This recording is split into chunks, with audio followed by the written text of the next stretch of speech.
Hello, I am the Movie Nut, and it's Halloween, baby. Halloween is my favorite time of the year, bar none. It's the best holiday. Fuck Christmas. Get that out of here. Halloween is my shit, right? And I decided instead of doing the movie board, because I'm 3 movies into that, 2 reviews done at this point, and I decided for October I'm gonna do a lot of Halloween reviews. That means I gotta record them all in order, watch them pretty quick, because there's not a lot left in Halloween, because I'm really bad at uploading punctually. So I decided for the first movie of the month that I'm going to review, I was going to review The Evil Dead. How I decided these. Sorry. Evil Dead, I got this lovely trilogy on Blu ray for this, because it's been on my list for a while of something that I want to watch, and I decided it'd be perfect for Halloween. How I decided this was I went on this article of like 37 movies to watch this Halloween. Went to my mom, my sister, who I always watch movies with, and I said, I called out all the movies, and any of them that we unanimously agreed on, we were going to watch. And then I went to a randomizer and pulled out 5. So that's how I got Evil Dead. And the rest I'm not talking about. I'm keeping it secret.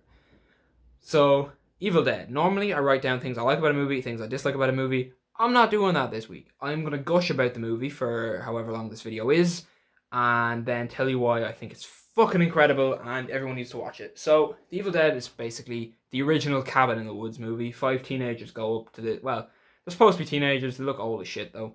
Go up to this cabin in the woods, play this audio thing, accidentally summon some demons, and then get violently murdered. You don't need to know much more than that about it.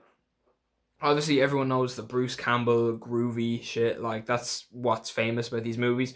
But what's not really talked about is that the first one is still kind of fucking scary. Like, I'm a horror movie bitch. I get scared of movies a lot, so I can't really accurately gauge this. But I sat down with my mom, my sister, and her friend, and we all thought it was pretty fucking scary, even though it's 39 years old. It still holds up. Mostly because of how it's shot. So it's very well crafted. Like, I know that's such like a generic statement, but it's not like, it doesn't rely on the easy jump scare that much. It has this unbelievable tension to it. Like, Sam Raimi, the director, is one of my favorites, and he, because of Spider-Man movies, I fucking love those movies, and he just keeps the camera on a shot like of a doorway or like a cellar slightly too long to make me uncomfortable. Like, because even in horror movies, they always have it like there for a long time and then jump scare. But he always, I'm like, okay, it's gonna cut now, and then it doesn't, and I'm like, what the fuck, what's gonna happen? You know, like I kept thinking the camera was gonna move, and then it didn't, and he held it on things just long enough to make me uncomfortable. And everything about the movie, the angles that he got, just make you very on edge before any of the deadites, which are like the demons or zombies or whatever, before they start showing up.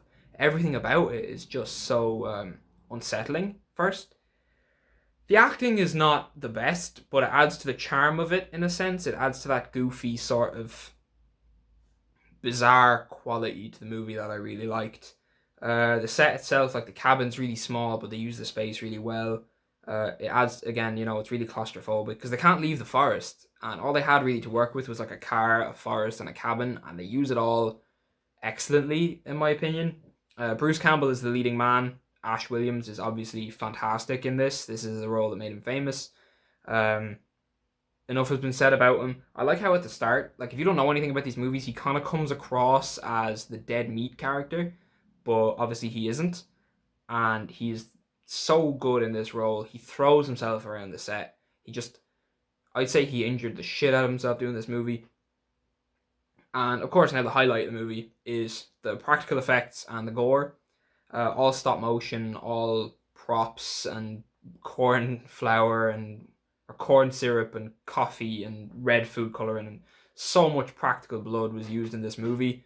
It took hours to wash it off the actors, they said, and all of the prosthetics. So they use these massive like contact lenses that make the deadites' eyes grey, and they could only have them for 15 minutes or else it would dry out their eyeballs, which is an interesting movie making fact about this movie. The gore is fantastic, even though it's clearly not real. It still turns your stomach. You're still there like, oh, Jesus Christ. We were all cringing like at this in the good way.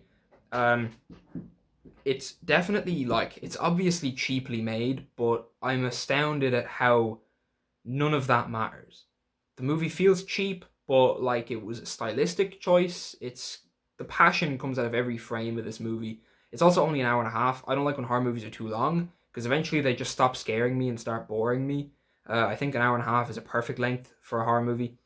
Uh, it doesn't waste time getting to the scares, and it gives you enough moments to breathe in between the scares. What some standout jump scares I thought. So basically, no, I'll spoil the movie as well. So obviously everybody dies except Ash, and he's standing at this grave because he just killed one of the Deadites, or he thought he killed it and buried it. And then you stand there, and we were like, the hand's gonna come up and grab him out of the grave. Of course it is.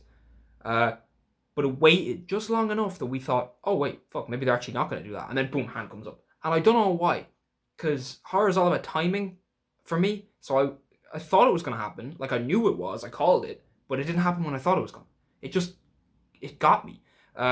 When the first Deadite turns around and the practical makeup, I actually jumped. It was that visually striking. It caught me completely by surprise at how good it was. It just, I don't know, it's something so simply haunting about it. And it's so hard to explain. Movies like this are what make me want to make movies because you can feel the raw passion that Sam Raimi put into, and all the actors too. They're not like well-known actors aside from Bruce Campbell. I don't know their names, but everybody put effort into this. The editing is fantastic. Some of the shot changes, like there's a great one where Bruce Campbell's walking downstairs and the camera's like under him, and I just thought that was great. Sound design is cheap but endearing, and the actual music is great. There's this weird like pulsing sort of heartbeat effect to the score. It kind of makes it feel like the house and the forest are alive. It makes everything kind of uncomfortable and heavy and sweaty, and just an amazing movie, an amazing horror film. For the first time on this channel, I am going to give The Evil Dead a 10 out of 10. Groovy. Sorry if that review is a bit messy. It's pretty much just me gushing about a movie I like. I'm going to try and get better at these reviews as they go. I say that in every video.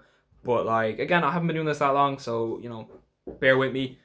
Next week, I believe we are watching Beetlejuice.